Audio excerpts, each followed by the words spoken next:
Hi everyone, welcome back to my YouTube channel. Today is my topic perfect tense. perfect tense कौन से होते हैं? जो पूर्ण होते हैं, यानी पूरे जो टेंस होते हैं उन्हें बोलते हैं perfect tense. तो ये भी तीन प्रकार के होते हैं, जैसे कि सभी जो टेंस होते हैं वो तीन प्रकार के होते हैं. इंडेफिनिट टेंस होते हैं, फिर सेकंड आता है आपका कॉन्टिन्यूस, और ये थर्ड आता है आपका परफेक्ट टेंस. परफेक्ट टेंस में भी पहला होता है प्रेजेंट परफेक्ट टेंस होता है, यानी पूर्ण वर्तमान काल, और सेकंड होता है पास्ट परफेक्ट टेंस, और थर्ड होता है future perfect tense. Past perfect tense पूर्ण भूतकाल, और फ्यूचर परफेक्ट टेंस यानी कि पूर्ण भविष्यकाल. तो पहले बात करते हैं प्रेजेंट परफेक्ट टेंस के बारे में, पूर्ण वर्तमान काल के बारे में. इसमें क्या पहचान होती है? इसके जब टेंस हम बनाते हैं तो हमें क्या देखना होता है जिससे हमें पता चलता है कि ये प्रेजेंट परफेक्ट टेंस है. तो इसके जो लास्ट में वाक्य होते हैं, इसके लास्ट में या तो या है, ये है, ये है, या फिर चुका है, चुकी है, चुके हैं, चुका हूँ, चुकी हूँ. ये सभी शब्द जब आते हैं तो हमें पहचान हो जाती है ये जो हमारा टेंस है ये कौन सा है, प्रेजेंट परफेक्ट टेंस है. तो इसका अगर आप अफर्मेटिव बनाते हैं तो अफर्मेटिव बनाने के लिए आपको क्या क्या रूल्स फॉलो करने हैं. तो अफर्मेटिव बनाने के लिए इसमें सब्जेक्ट प्लस हेल्पिंग वर्ब, इसकी जो हेल्पिंग वर्ब है वो है has have. Helping verb plus verb की कौन सी फॉर्म? Third form. वर्ब की थर्ड फॉर्म आती है परफेक्ट टेंस में, प्लस ऑब्जेक्ट. इसमें आपको ये याद ज़रूर रखना है कि इसमें आई, वी, यू, दे और सभी जो प्लूरल्स होते हैं उसके साथ में हैव का यूज़ होता है. ही, शी, इट, इन सभी के साथ में, यानी एक वचन जो होते हैं उनके साथ में आपको हैज़ का यूज़ करना है. ये बहुत इंपॉर्टेंट बात है, इसको आपको बहुत ध्यान से याद करना है. आई, वी, यू, दे और सभी जो प्लूरल्स होते हैं उनके साथ में हैव, और जो सिंगुलर होते हैं ही, शी, इट के साथ में उसके साथ में आपको यूज़ करना है हैज़ का. अब बात करते हैं इसी के प्रेजेंट परफेक्ट के नेगेटिव टेंस के बारे में. नेगेटिव टेंस यानी नकारात्मक टेंस जब हम बनाते हैं तो क्या ऐड कर देते हैं? सिर्फ नॉट ऐड कर देते हैं, बाकी चीज़ें सब सेम रहती हैं. सब्जेक्ट प्लस हेल्पिंग वर्ब यानी has have plus not plus verb की थर्ड फॉर्म प्लस ऑब्जेक्ट, या आप ऐसे भी लिख सकते हैं subject has not plus have not, दोनों में से कोई भी एक आएगा, प्लस वर्ब की third form plus object. Interrogative, interrogative जो होते हैं इसमें क्वेश्चन पूछे जाते हैं. सबसे पहले अगर क्वेश्चन पूछा जा रहा है तो क्वेश्चन वर्ड, फिर या फिर हेल्पिंग वर्ब. इंट्रोगेटिव जो टेंस होते हैं वो किससे शुरू होते हैं? हेल्पिंग वर्ब से शुरू होते हैं, प्लस ऑब्जेक्ट प्लस वर्ब की थर्ड फॉर्म प्लस ऑब्जेक्ट. ठीक है, इसके लिए कुछ एग्जाम्पल्स देख लेते हैं. सबसे पहले बात करते हैं we have taken the food. We have taken the food, हमने खाना खा लिया है. इसमें क्या कहा जा रहा है? हमने खाना खा लिया. ये कौन सा है? अफर्मेटिव टेंस है. किसका? प्रेजेंट परफेक्ट का अफर्मेटिव टेंस है. We have taken the money. We have taken the money, taken क्या है? थर्ड फॉर्म है. ठीक है, थर्ड फॉर्म है. They have not gone home. They have not gone home, इसमें नॉट का यूज हुआ है तो ये क्या हुआ? नेगेटिव टेंस हुआ. किसका? प्रेजेंट परफेक्ट का नेगेटिव टेंस हुआ. They have not come here. They have not come here, वे यहाँ नहीं आए हैं. They have not come here, यहाँ बताया जा रहा है वे यहाँ नहीं आए हैं. अब अगला जो क्वेश्चन है आपका, ये क्वेश्चन वर्ड से शुरू हो रहा है. When have you passed class 8. तुमने कक्षा 8 कब पास की? अगर आपको किसी से पूछना है कि तुमने कक्षा 8 कब पास की, तो ये क्या हो गया? कुछ क्वेश्चन पूछा जा रहा है. ने अगला था हैव यू फॉरगॉटन मी, क्या आप मुझे भूल गए हो? ये भी कौन सा है? तो इसे हमने किससे शुरू किया? हेल्पिंग वर्ब से शुरू किया है. ठीक है, तो ये कौन सा है? इंटरोगेटिव सेंटेंस है आपका.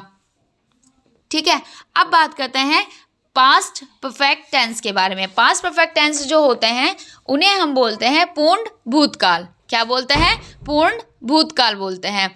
इसकी जो पहचान होती है वो क्या होती है? इसके लास्ट में भी या था, ये थे, चुका था, चुके थे, या फिर चुकी थी, ये सब आते हैं तो हमें पता चलता है कि ये जो है पास्ट परफेक्ट टेंस है. अफर्मेटिव बनाने के लिए इसका सेम रूल है, subject plus had plus verb की थर्ड फॉर्म प्लस ऑब्जेक्ट. इसमें क्या यूज़ करना है आपको? पास्ट में हैड का यूज़ करना है. अगर आप पास्ट परफेक्ट टेंस का नेगेटिव टेंस बना रहे हैं तो इसमें आपको क्या क्या यूज़ करना है? सेम वही है कि आपको इसमें नोट का यूज़ करना है. तो इसे आपको कैसे बनाना है? Subject plus had note plus verb की थर्ड फॉर्म और प्लस ऑब्जेक्ट। इसमें हैड नॉट का यूज़ करना है अगर आप नेगेटिव टेंस बना रहे हैं तो। किसका यूज़ करना है? हैड नॉट का। इसके जो परफेक्ट की होती है वो वर्ब की जो हेल्पिंग वर्ब जो होती है वो हैज़ हैव हैड होती है। हैज़ हैव किस में होती है? प्रेजेंट में होती है। और पास्ट में कौन सी होती है? हैड होती है। इंट्रोगेटिव का भी सेम रूल है। अगर क्वेश्चन वर्ड है, कुछ क्वेश्चन पूछा जा रहा है तो क्वेश्चन वर्ड पहले, अगर क्या से वर्ड शुरू हो रहा है तो हैड लगाएंगे उसके लिए। प्लस सब्जेक्ट प्लस वर्ब की third form plus object. Question word या had plus subject plus verb की थर्ड फॉर्म प्लस ऑब्जेक्ट। इसके कुछ एग्जाम्पल्स देख लेते हैं। पहला है इसमें he had revised his lesson। he had revised his lesson। Second है, इसमें किसका यूज़ किया है? हमने had का यूज़ किया है और ये कौन सा है? अफर्मेटिव सेंटेंस है। ठीक है। अगला है she had slept। she had slept, वह सो गई थी। इसमें बताया जा रहा है वह सो गई थी तो she had slept। नेक्स्ट है you had not taken his book। you had not, कौन सा सेंटेंस है ये नेगेटिव सेंटेंस है। पास्ट परफेक्ट टेंस का कौन सा है? ये नेगेटिव है। शी हैड नॉट स्लेप्ट, वह नहीं सो चुकी थी। ये भी बोल सकते हैं वह नहीं सो चुकी थी। ठीक है। नेक्स्ट है where had you gone yesterday. Where had you gone yesterday, तुम कल कहाँ थे? तुम कल कहाँ गए थे? तो ये क्या हो रहा है? यहाँ पर पूछा जा रहा है तो ये कौन सा इंट्रोगेटिव सेंटेंस है? Had he gone there. Had he gone there. अब बात करते हैं फ्यूचर परफेक्ट टेंस के बारे में। फ्यूचर परफेक्ट टेंस किसे बोलते हैं? फ्यूचर परफेक्ट टेंस बोलते हैं हम पूर्ण भविष्य काल को। फ्यूचर परफेक्ट टेंस किसे बोलेंगे? पूर्ण भविष्य काल को बोलेंगे। इसके लिए इसकी क्या पहचान होती है सबसे पहले वो देख लेते हैं। इसके जो सेंटेंस होते हैं इसमें हमें कैसे पता चलेगा ये फ्यूचर परफेक्ट टेंस है? तो इसकी पहचान ये होती है इसके लास्ट में या होंगे, ये होंगे, या होगी, या चुकेगा, चुकेगी, चुकेंगे, या फिर चुका होगा, चुकी होगी, चुके होंगे, ये सब लिखा हुआ आता है तो हमें पता चलता है कि ये हमारा जो है फ्यूचर परफेक्ट टेंस है।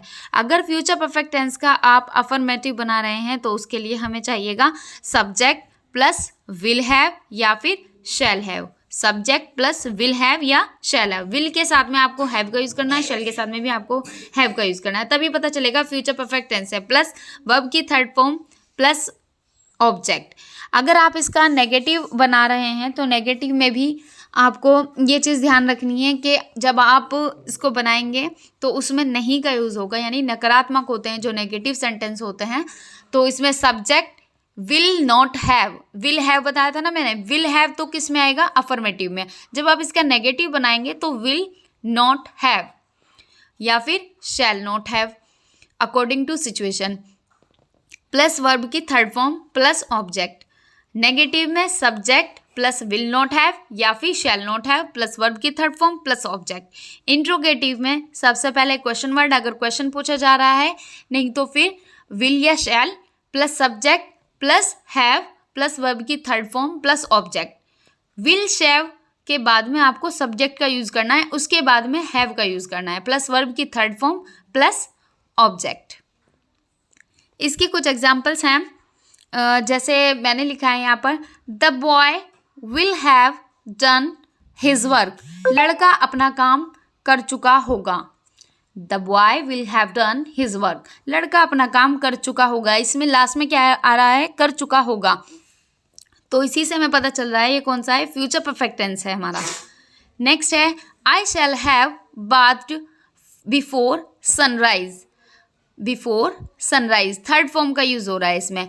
ही will not have gone to his village. He will not have gone to his village. Will not have आ रहा है तो ये कौन सा है? नेगेटिव है। I shall not have learn my lesson. I shall not have learn my lesson, ये भी कौन सा है? ये भी नेगेटिव है। नेक्स्ट है when will Lata have told a story. When will Lata have told a story, Lata कहानी कब सुना चुकी होगी। लता कहानी कब सुना चुकी होगी, ये भी क्या है? हमारा फ्यूचर परफेक्ट टेंस है। और कौन सा है? इंट्रोगेटिव सेंटेंस है। Will the sun have set. Will the sun have set, क्या सूर्य छिप चुका होगा। तो आई होप आज की वीडियो आपको पसंद आई होगी। पसंद आई हो तो लाइक शेयर एंड कमेंट ज़रूर करें और चैनल को सब्सक्राइब ज़रूर कर लें। Thanks for watching.